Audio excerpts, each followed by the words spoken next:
first to tell us if this very interesting case he presented is the rule or the exception for the international market, for the markets you know. No, I think that a lot of companies are doing good stuff with social media. The only thing is that, and I don't know why that is, but at a lot of conferences you either see a lot of case studies of how it goes wrong, and that's funny of course, and it's always interesting, and I'm a big fan of crisis communications, and there's a whole thing to say about that.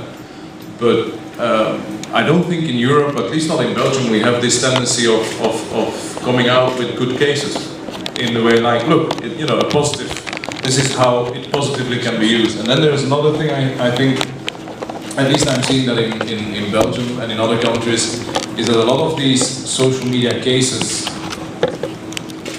come from the more marketing point of view, where it is, and that is not I'm not saying it's bad or good, but they are coming from a marketing point of view where the objective is to create a hype up for a product, a service, a brand, and that is perfect marketing stuff, no problem. But it's far away from what I would think public relations people want to do through social media, is create long-term ongoing relationships. And that is something different. The tactics are different, and I think in that area there is still a lot of work to do. It's not common sense here. Ms. Lazarimou, I'd like to ask you, do you think that, would you agree that it's still an unexplored area to talk about social media for companies today? And why is that, of course?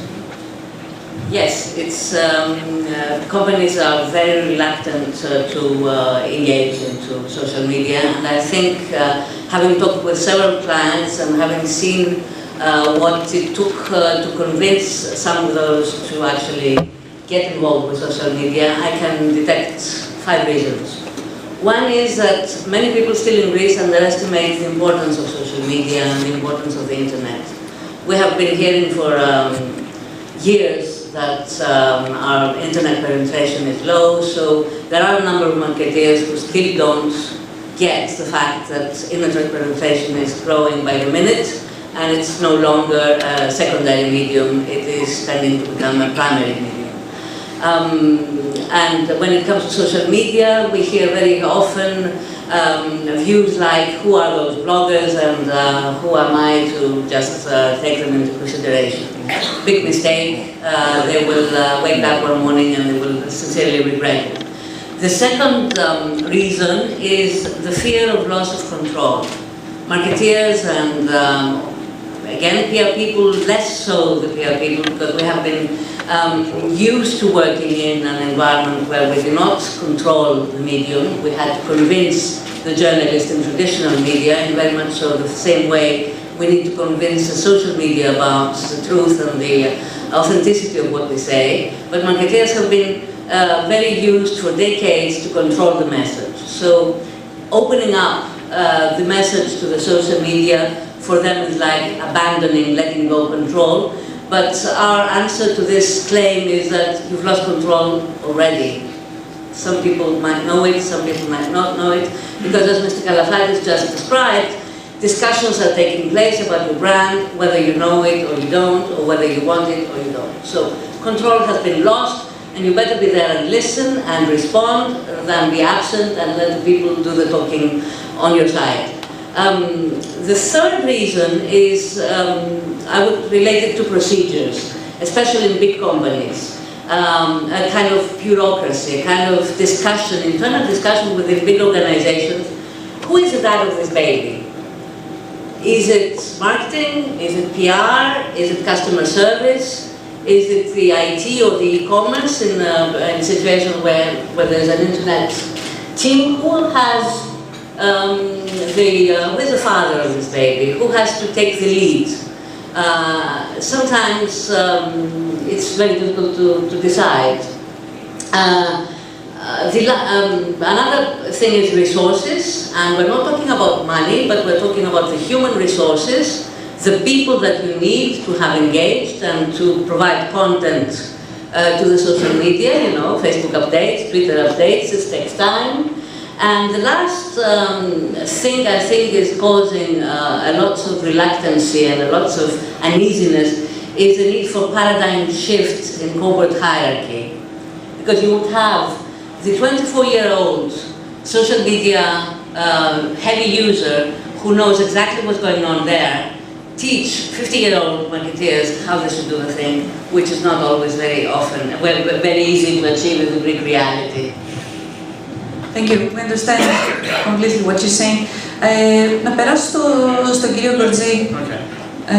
Θα ήθελα να σας ρωτήσω, με ποιους τρόπους τελικά θα μπορούσε να πιστεί η ελληνική, να μιλήσουμε για την ελληνική αγορά.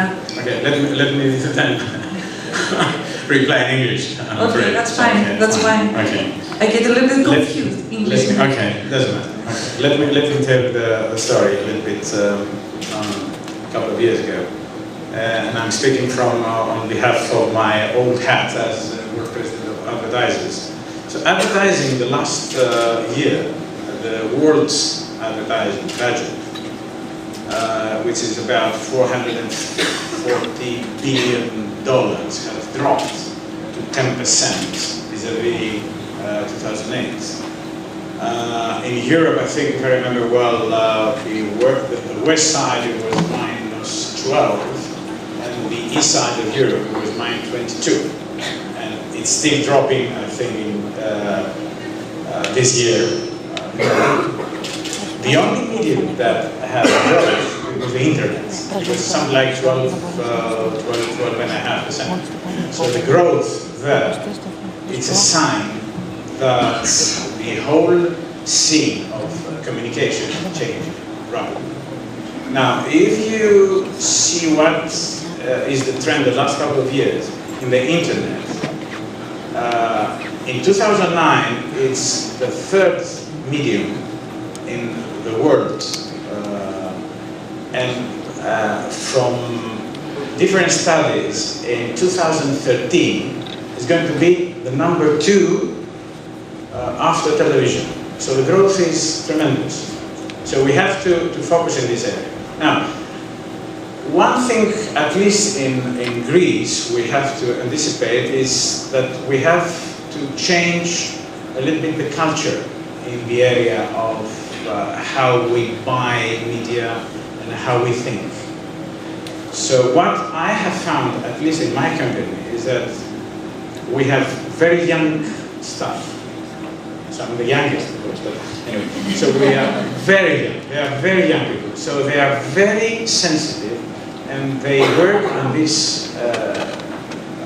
business on social media, and they understand too many things, which they try to pass also to our customers. So we have to educate, and I agree with Philip, that you need to educate your people and also your customers' staff, the marketeers, the PR. So you're saying what it takes is young and educated executives who will know their way around social media and everything? I think we need to anticipate that the young generation who is coming every day to jobs are more sensitive to this area and they understand better. Correct? They're definitely more sensitive because they're using this. But again, there is difference in being sensitive and having a quick, a short time period to use it. But we should not expect PR and marketing students coming from university tomorrow to be able to implement those in a strategically level. So I think it's the combination of the younger generation, so to say, with the older guys like myself, you know, working together and creating real models that work, definitely. That brings us to another question. You said at your presentation that the owner of the company called you and said, we need to do something about social media. Do you feel that advertisers today know what they're asking for, what they want to buy regarding and talking about social media? Well, I know I'm very lucky with kind of a market president. As I said, he was 70 years old and never touched a PC. But he used to, he read 5 books a week. and gave me 3-page summaries to read then afterwards. A very intelligent man who had immediately the strategic view about these things. So I'm very lucky in that way. But I do meet colleagues, PR colleagues, or other people in the industry where the questions are being asked like, you know, I need a Twitter page. Yeah? Why? Well, I just need a Twitter page, and preferably I want to outsource it to my PR agency, which is to no.